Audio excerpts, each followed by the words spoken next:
swelling, headache or a rash, asthma, colitis, fatigue, or gas. What will today's symptom be?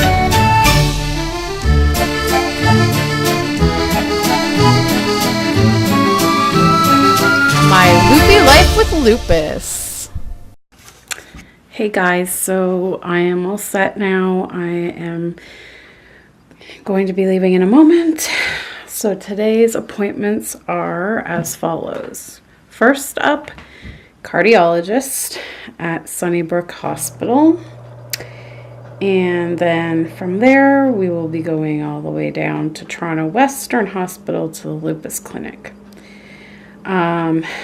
Tuesday, I finally got my bone scan results, and so I'll quickly just fill you in on that before I go.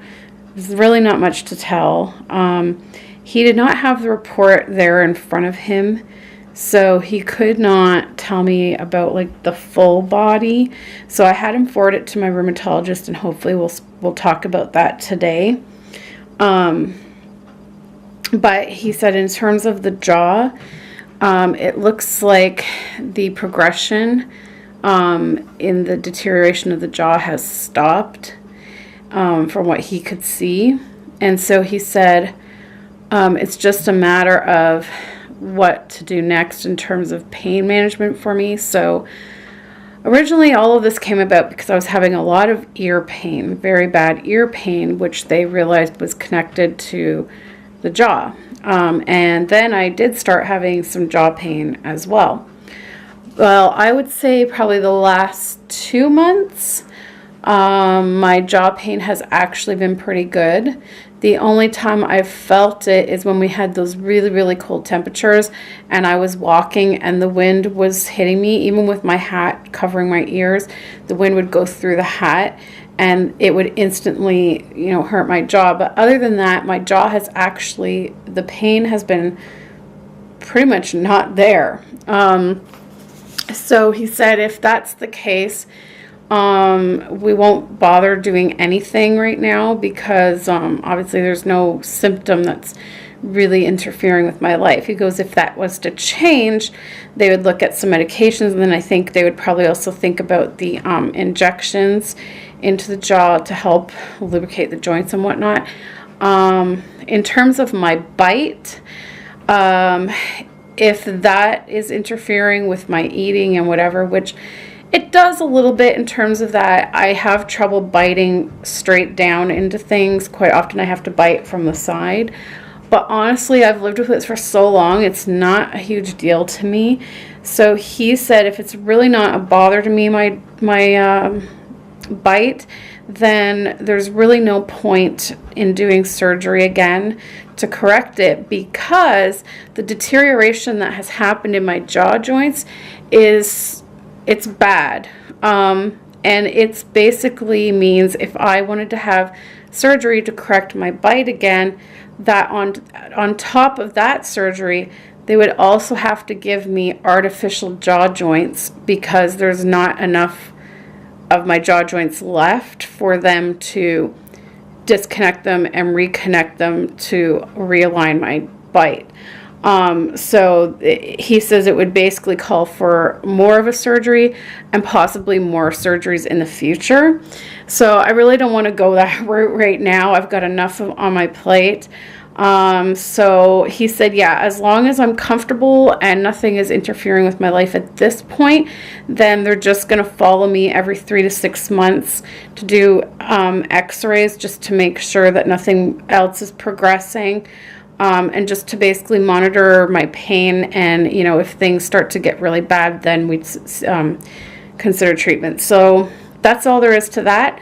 I'm gonna head out now. Hopefully I won't be late. It's not like I have to be there right at 1. They just said try to come around 1, and then they'll try to squeeze me in before 2 because my appointment's actually scheduled for 2. But so I wanted to try and get there and hopefully get in quickly. So yeah, they'll probably give me an ECG when I get there, and then see the doctor, go over the echo and Holter results, and that's probably about it. Yeah, so I guess that's it. So I'll check in later, guys. Thanks for watching.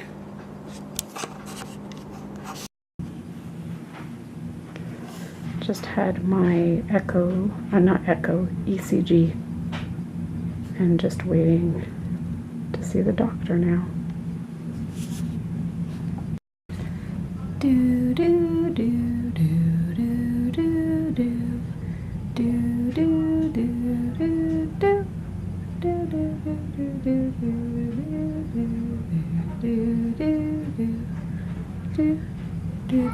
do do. Waiting, waiting, waiting.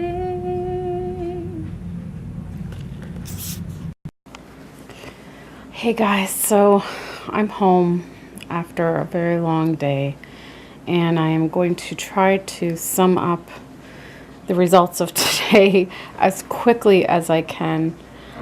So cardiologist, everything was as usual.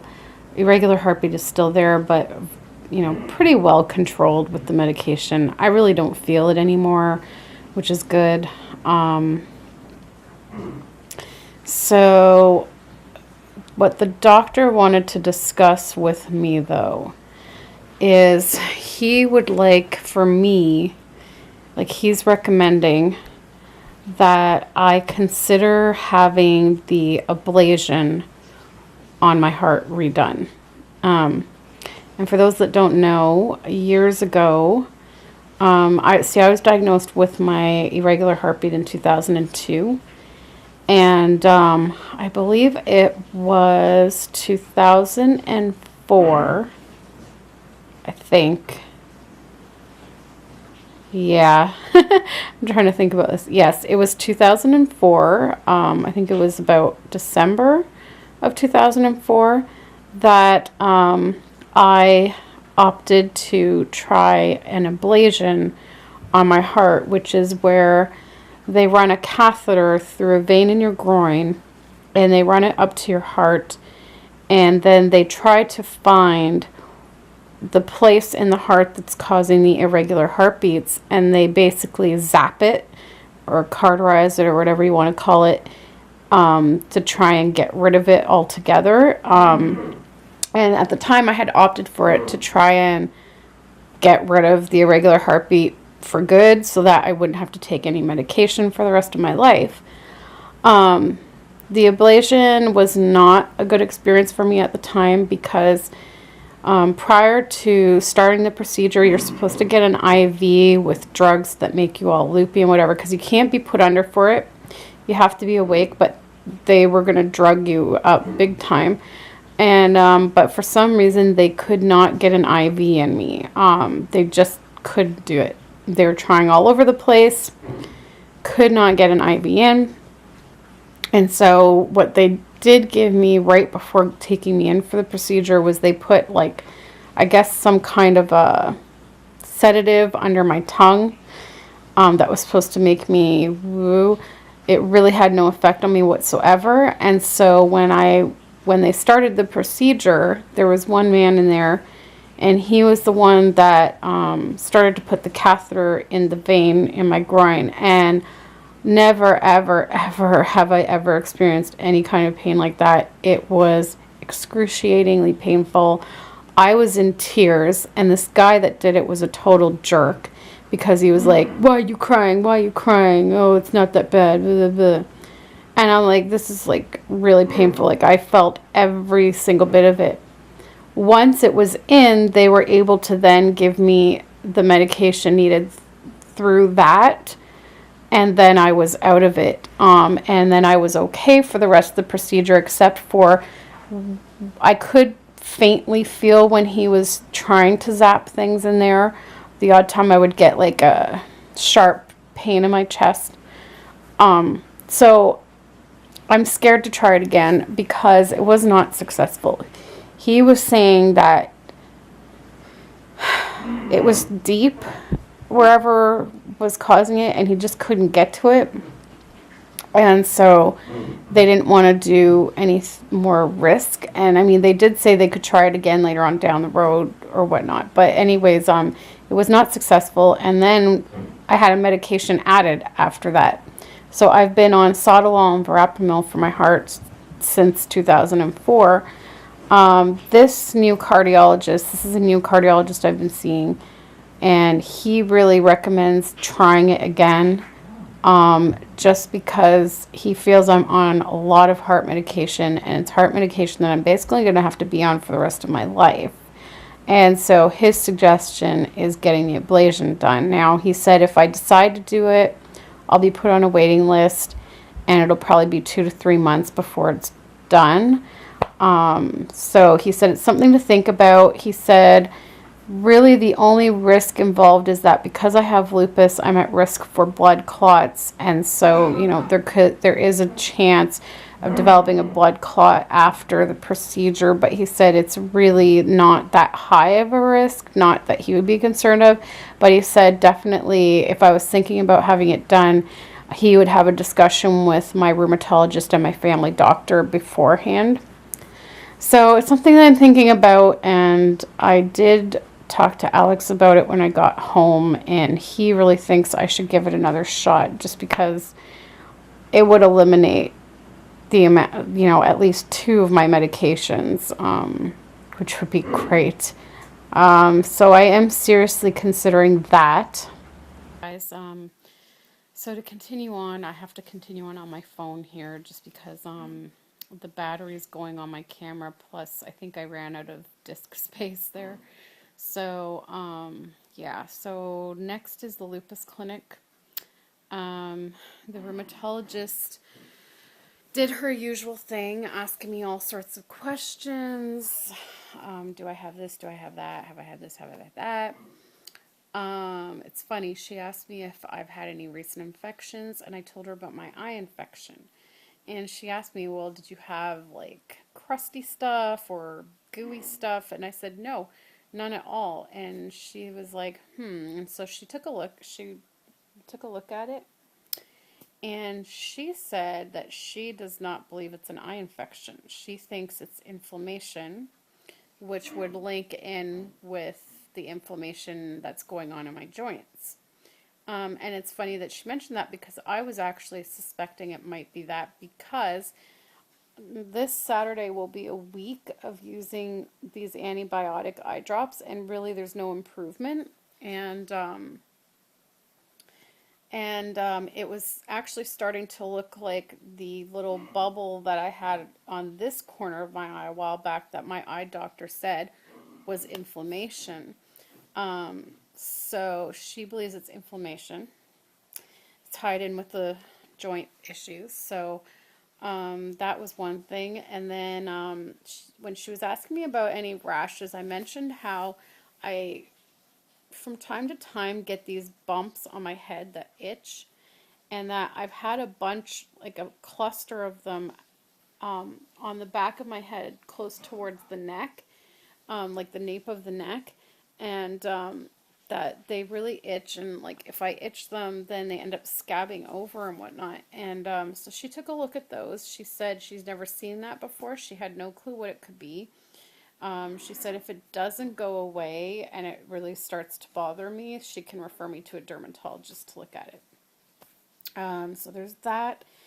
And then the main issue that I was there for was the joints. So she really examined all my joints.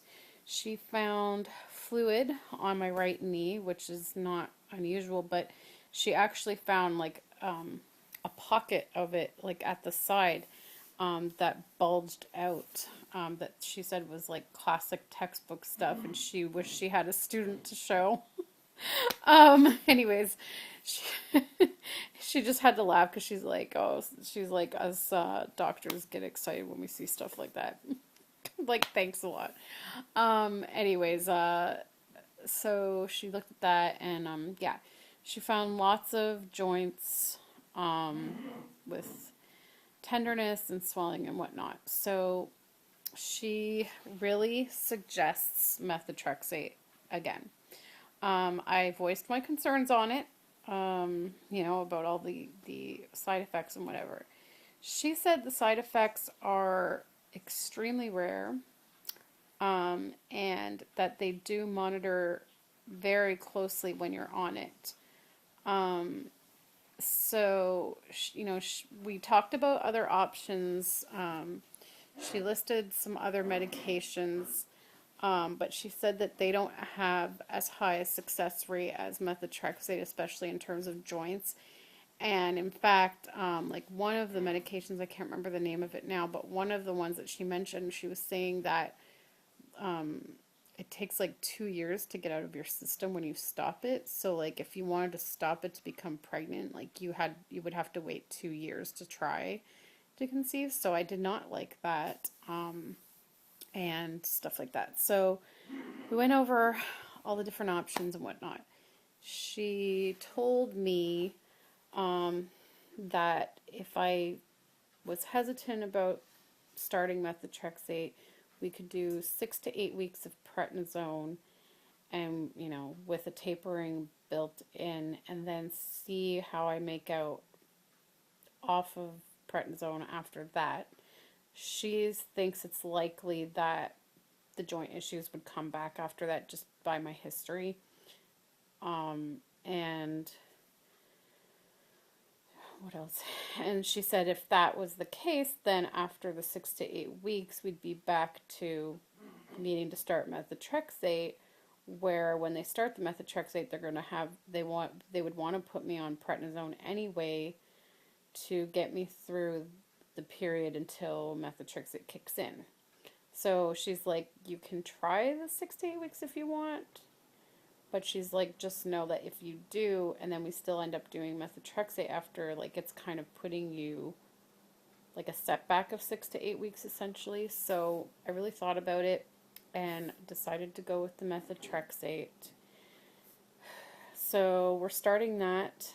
I'll probably start it this Saturday, and you just take it once a week, and you have to take folic acid the other days that you don't take it. And I think she said that has something to do with protecting your mouth from developing sores or something.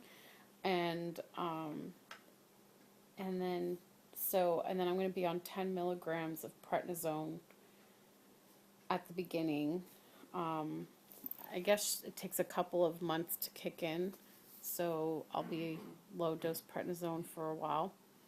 And so, while we all know how crappy steroids are, I'm actually looking forward to taking prednisone for a little while because I know that I'll get immediate relief. So that's the game plan right now.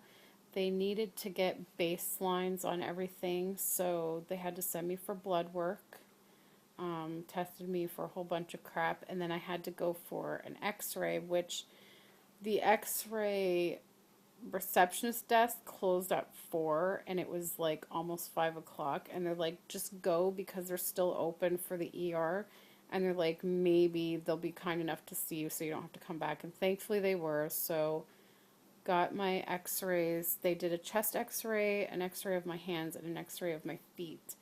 And so that's like a baseline thing because methotrexate can affect the lungs, so they want to watch that. So once I start the methotrexate, 2 weeks after being on it, I have to go for blood work, and then I have to go 2 weeks after that for more blood work, and then I'll have to get blood work done once a month while I'm on it. So they just keep a watch on everything.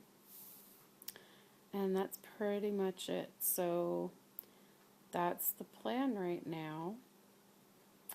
So that means 3 more medications. Yay. So yeah, so I guess that's it, guys. Thanks for watching, and I'll see you in the next video.